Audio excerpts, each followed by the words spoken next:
Nung ginawa ko tong vlog na to, hindi ko alam na marami palang nakaka-relate sa akin, no? Yung katulad ko na nung bata, hindi nakukuha yung mga laruan na gusto nila. Kasi marami tayong oras, no? Ng problema, wala tayong pera. Eh, nung panahon na yon, hindi priority ng mga magulang natin na ibili tayo ng games o ng mga console. So, nung dumating ako sa edad ko na to at meron ako ng adult money, so binili ko lahat, guys, ng mga frustration ko nung bata ako. So, lahat ng console meron ako, mga handheld meron rin ako. Pero ngayon, guys, nabibili na natin mga gusto natin. Ang problema naman nun ay wala na tayong oras kasi meron na nga tayong obligasyon sa buhay. So, ang tawag sa atin, guys, ay mga Tito Gamer. So, kung hindi mo pa alam na member ka na sa asosasyon ng mga Tito Gamer, so ito, guys, yung mga signs na isa ka ng legit na Tito Gamer.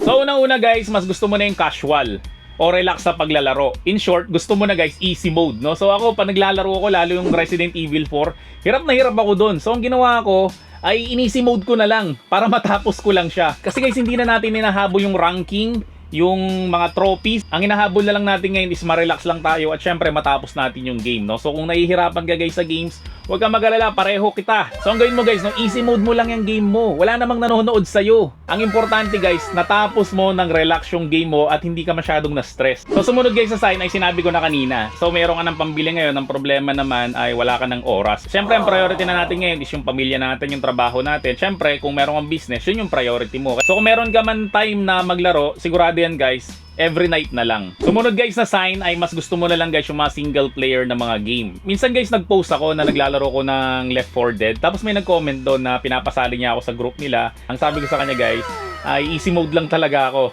So hindi ako sumali sa kanya, guys, kasi nga, guys, again, no, mas gusto ko na lang ng single player mode, no, para walang masyadong obligasyon. Sumunod, guys, ay mahilig ka sa mga nostalgic na games. So kung napanood nyo, guys, yung isa kong vlog about sa family computer, no, mas gusto ko talaga nilalaro yung mga ganun, sa totoo lang, yung mga retro games. Dito nga sa ROG Ally X ko, na pagkalakas-lakas ng handheld na to, ang nilalaro ko dito, guys, is Super Nintendo. So hanggang ngayon, guys, nilalaro ko pa rin yung Donkey Kong 1, Donkey Kong 2, Donkey Kong 3. Tapos nilalaro ko pa rin hanggang ngayon, guys, yung Contra sa family computer. Iba kasi, guys, yung feeling ng mga lumang game para sa akin, eh. Kasi yung anak ko, nababaduyan doon. Sabi niya, ang pangit raw ng graphics nung nilalaro ko. Which is, naiintindihan ko naman siya, no? Kasi nga 8-bit lang naman yung nilalaro ko. Kaso iba pa rin kasi, guys, talaga yung tama ng mga retro games o yung mga lumang games, eh. And sumunod, guys, sigurado marami nakakaranas ito ay yung habang naglalaro ka, lagi ka nakakatulog. Kasi katulad ng sinabi ko kanina, no, busy tayo pag araw o busy tayo pag work time, tapos pagtapos ng work natin, pagod na tayo. So kapag maglalaro ka, guys, usually yan, guys, nakakatulugan mo yung laro mo. So naiintindihan ko na yung pakiramdam ng tatay ko dati, kasi nung bata ako yung tagapatay ng TV.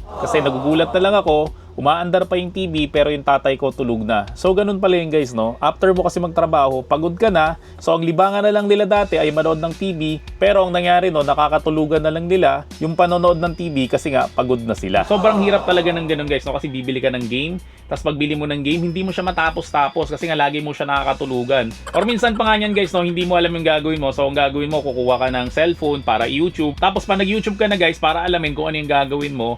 Ang nangyari doon, nauuwi ka, guys, sa pag-scroll na lang sa screen. Kaya ending nun, guys, either na hindi mo matapos yung games o lalo kang natatagalan na tapusin yung game. Sumunod, guys, is yung kontento ka na sa good enough na skill. So in short, guys, mahilig ka na sa easy mode o sa normal mode. So ganyan ako, guys, no, okay na sa akin yung ganitong skill ko. Basta matapos ka lang yung game, masaya na ako doon. Kaya nga meron ako, guys, sa FB ko na isang folder doon ng mga picture na mga natapos ko na game, no. So usually doon, guys, hanggang normal mode lang yon. Hindi na ako, guys, nag-hard mode. Huli ata ako, guys, nag-hard mode is nung nilaro ko, guys, yung Batman Arkham Asylum, no. So kasi sobrang galing kong mag-counter doon, eh, no. Pero bukod doon, guys, no, ang nilalaro ko na lang talaga ng mga games ngayon ay either na naka-easy mode o naka-normal mode na lang. Hindi na ako, guys, nakipagpagalingan sa iba. Kung magaling ka sa game na yon, ikaw na yung magaling. Sa ako, guys, relax lang ako at importante, guys, na-enjoy ko yung nilalaro ko. And sumunod naman, guys, lagi mo tong sinasabi na magaling ako dito dati. So nakikita nyo naman yan, di ba, sa mga vlog ko about sa mga retro. Sinasabi ko, guys, na sa Contra, sobrang galing ko doon. Hindi ako namamatay doon dati. So ganyan lagi yung kwento mo, guys, no, either na sa anak mo, sa pamangkin mo, o sa mga kabataan ngayon na lagi mo sinasabi na dati magaling ako sa ganyan, dati magaling ako sa ganito. So kung naaalala mo yung lolo mo dati, ganyan lagi yung kwento niya. Lagi niyang binibida yung kabataan niya.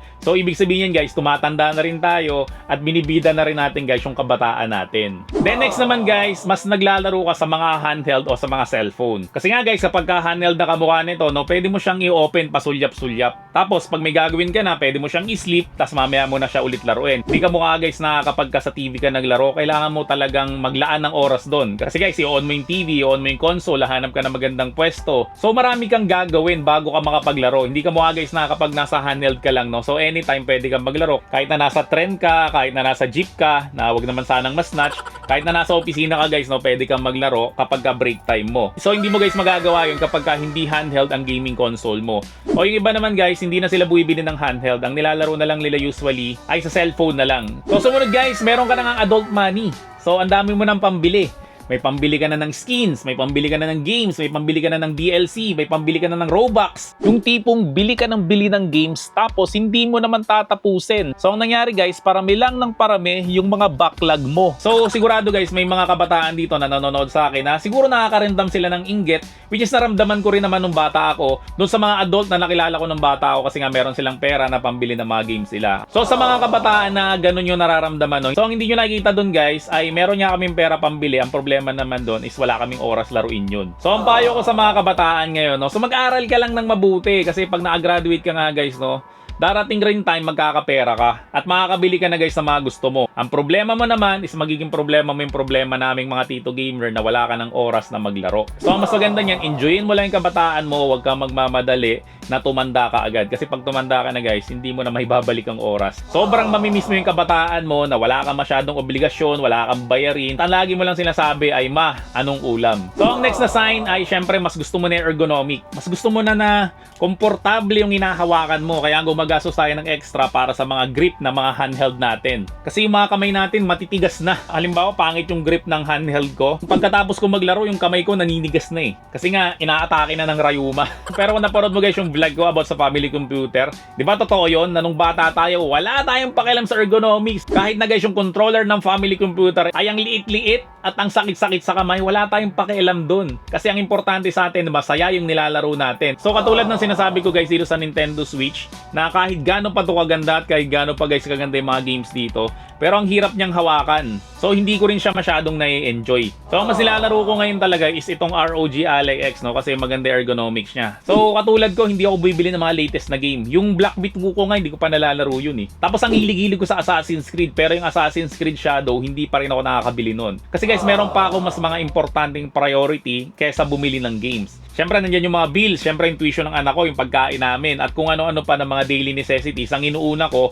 Ngayon, kung meron lang sobra, yun lang guys yung pinambibili ko ng game. So sa PlayStation guys, masaya na ako doon sa mga kasama na games doon sa PS Plus. Kasi guys, nag-member ako sa PS Plus, 6,000 pesos, isang taon na siya. So kung ano lang yung mga games doon, yun na lang yung nilalaro ko. Hindi na ako masyadong naglalaway sa mga latest na mga games. Katulad nga na sinabi ko rin kanina, na mas gusto ko ngang nilalaro yung mga retro games eh. Then na next guys, mas nagiging maunawain ka na. Kung dati nakipag-trash talkan ka pa, kung ano yung sinasabi mo masasamang term doon sa ibang tao na naglalaro rin, no? Ngayon hindi mo na sinasabi yun kasi nararamdaman mo na rin yun eh, no? Na hindi ka na ganun kagaling, no? Kasi nga konti lang oras mo kaya hindi ka na nakapag-practice. So nauunawaan mo na rin sila. So next guys, ang gaming is ginagawa na lang nating stress reliever, no? So hindi na dito umikot yung buhay natin kasi nga marami na tayong obligasyon. So katulad ko, meron ako obligasyon sa pamilya ko, syempre sa asawa, sa anak ko. Tapos syempre mga bayarin. So para makatakas tayo panandalian doon, ang ginagawa natin guys ay naglalaro tayo. 'Di ba? Kasi nakakalibang ang laro. Tapos ngayon guys, ang nilalaro ko is Witcher 3. Di ba ang Witcher 3, 10 years ago na siya. Pero ngayon ko lang siya nilalaro. So na-enjoy ko siya guys. Kahit papaano guys, so nakakatakas ako sa mundo na punong-puno ng stress, ng responsibilidad at syempre ng mga bayarin. So speaking of stress reliever, no, so ginawa ko tong vlog na to, no, para maging stress reliever ko rin, no, para makapag-share ako about sa mga kabataan ko at syempre ngayong adult na ako na nabibili ko na ng mga gusto ko.